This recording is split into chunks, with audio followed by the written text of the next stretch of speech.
السلام علیکم۔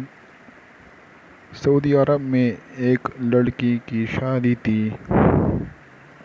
مغرب کی نماز کے بعد اس کا میک اپ وغیرہ کیا گیا، جیسا کہ دلہن کو سجایا جاتا ہے۔ اسی اثناء میں اس لڑکی نے عشاء کی اذان سنی۔ اس نے نیچے جانے سے پہلے عشاء کی نماز پڑھنا مناسب سمجھا۔ لڑکی نے اپنی ماں سے کہا، میں وضو کر کے نماز پڑھنے لگی ہوں۔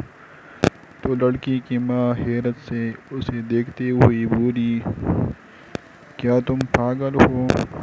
مہمان تمہیں دیکھنے کے لیے انتظار کر رہے ہیں، اور تمہارے میک اپ اور بناؤ سنگار کو کیا ہوگا؟ یہ تو سارا پانی سے دھل جائے گا۔ میں تمہاری ماں ہوں اور تمہیں نماز نہ پڑھنے کا حکم دیتی ہوں۔ اور کہا، واللہ اگر تم نے ابھی وضو کیا تو میں تم سے ناراض ہو جاؤں گی۔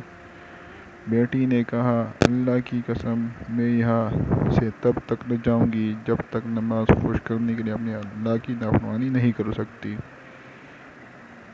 اس کی ماں نے کہا، مہمان تمہیں میک اپ کے بغیر دیکھ کر کیا کہیں گے؟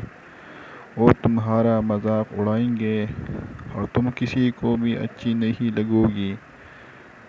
لڑکی ماں کی بات سن کر مسکراتی ہوئی بولی، آپ اس لیے پریشان ہو رہی ہو کہ میں لوگوں کی نظر میں خوبصورت نہیں لگوں گی، لیکن میں تو اپنے پیدا کرنے والے کی نظر میں خوبصورت بننا چاہتی ہوں۔ لڑکی نے وضو کیا، جس کی وجہ سے اس کا سارا میک اپ اتر گیا، لیکن اسے میک اپ خراب ہونے کا کوئی افسوس نہیں تھا، اور نہ ہی لوگوں کے اچھا برا کہنا کوئی خیال تھا، کیونکہ اسے لوگوں سے زیادہ اپنے اللہ کے سامنے سرخرو ہونا تھا۔ اس نے نماز شروع کی اور حالت سجدہ میں وہ لطف پایا جو بہت کم لوگوں کو نصیب ہوتا ہے۔